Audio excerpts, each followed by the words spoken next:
पर यह मजबूत, ताकतवर और तेज रफ्तार है, अपने शिकार से कहीं ज्यादा मसल पावर से लैस, जिससे इसे रफ्तार मिलती है लगभग 56 किलोमीटर प्रति घंटे की। लेकिन ज़ेब्रा के पास एंड्योरेंस है। वो आसानी से इसे लंबी दूरी की दौड़ में मात दे देगा और उसकी एक दुलत्ती शेरनी की हड्डियां तोड़ देगी या उसे जान से भी मार सकती है।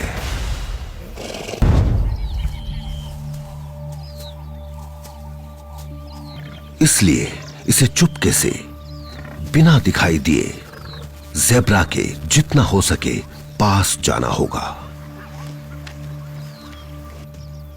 इसने 3 दिनों से कुछ नहीं खाया है, इसलिए यह शिकार इसके लिए बहुत जरूरी है।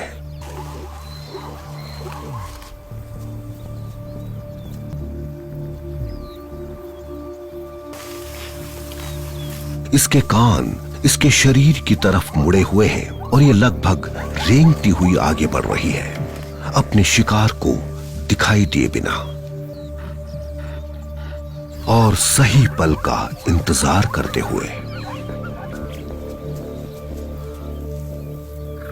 एक ज़ेब्रा अपने झुंड से अलग हो गया है। ये उसकी तरफ बढ़ी,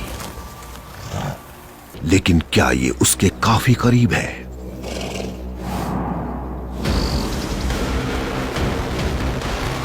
ज़ेब्रा को खतरे का एहसास हुआ और वो भाग निकला।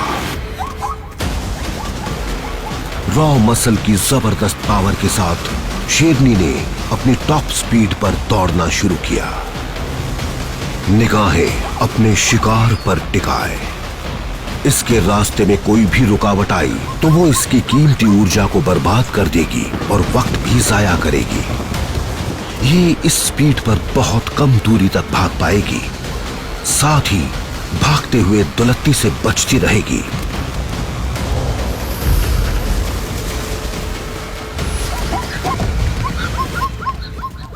पर यह अचानक ही थक गई। एनर्जी खत्म हो जाने की वजह से ये दौड़ से हट गई। यहां क्या गलत हो गया?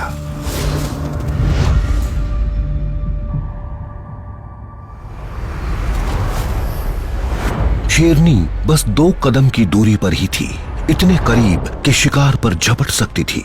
फिर इसने हार क्यों मान ली? एक सुराग इसके मसल्स में मिल सकता है। ये तो हम जानते ही हैं कि शेरनी के पैर ज़ेब्रा के मुकाबले कहीं ज्यादा मसल पावर से लैस होते हैं। करीब से देखने पर पता चलता है कि बहुत से फाइबर्स बड़ी तेजी से कॉन्ट्रैक्ट करते हैं, जिसे कहते हैं फास्ट ट्विच। यह अचानक से पूरी पावर के साथ भागने, कूदने या तेज दौड़ने के लिए तो अच्छा है। आमतौर पर शेरनी को इसका फायदा ही मिलना चाहिए, पर इससे जल्द ही ऊर्जा जल जाती है और थकान महसूस होने लगती है। और इस जगह को भी ध्यान से देखने पर दूसरा सुराग मिलता है कि यहाँ हरी भरी लंबी घास और पेड़ हैं, जो छिपने के लिए तो बढ़िया है, लेकिन लंबी दूरी की सीधी दौड़ के लिए बिल्कुल सही नहीं है। रोड़ों के बीच जिगजैग भागने से रफ्तार भी कम हो गई और फासला भी बढ़ गया, जिससे इसके फास्ट ट्विच मसल्स में लैक्टिक एसिड का बिल्डअप हो गया। वहीं ज़ेब्रा के लिए घास और पेड़ों के बीच से भागना आसान था, इसलिए वो बच निकला। लेकिन अगर यह मुकाबला बिल्कुल सीध में दौड़ने का होता तो शेरनी बाजी मार लेती, पर ऐसा था नहीं, तो ज़ेब्रा जीत गया।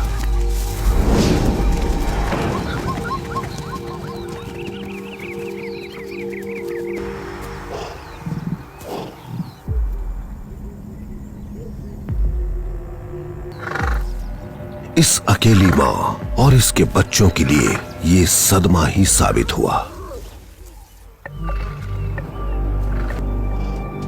वापस अपनी मांद में लौटते हुए इसे झाड़ियों के पीछे कोई हिलती चीज दिखी है। एक और बिग कैट। लेपर्ड को अफ्रीका के मैदानों का साइलेंट किलर कहा जाता है। ये घात लगाकर तेजी से शिकार करने में माहिर होते हैं।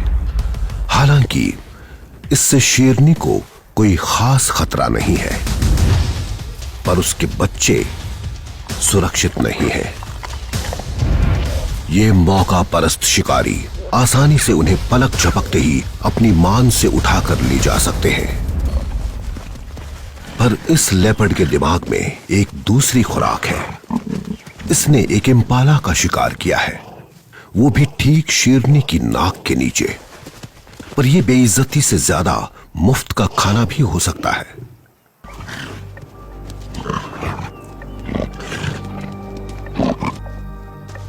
ऐसे में सब कुछ जायज है।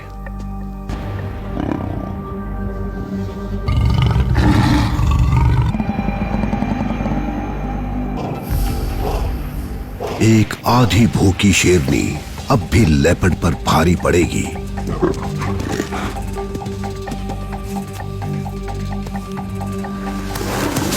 इस अकेली मां के लिए जीत तो जीत है, फिर वो जैसे भी मिले।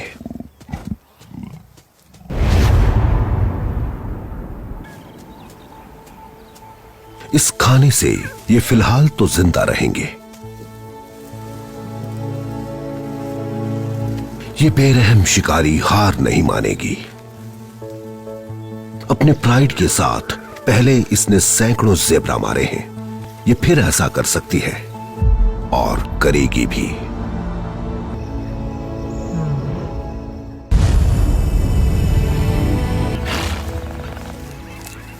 आगे दक्षिण के खुले मैदानों में जंगल धीरे से जाग रहा है।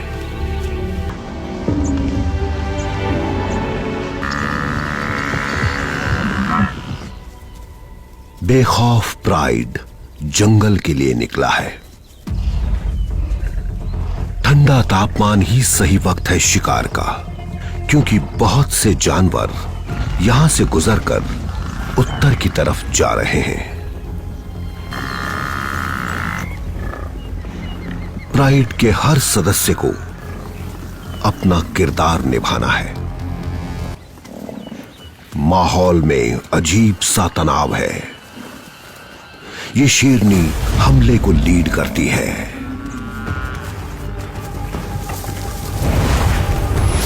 अपने साथियों के साथ ये हमला शुरू करती है, शिकार को सीधी लाइन में रखकर।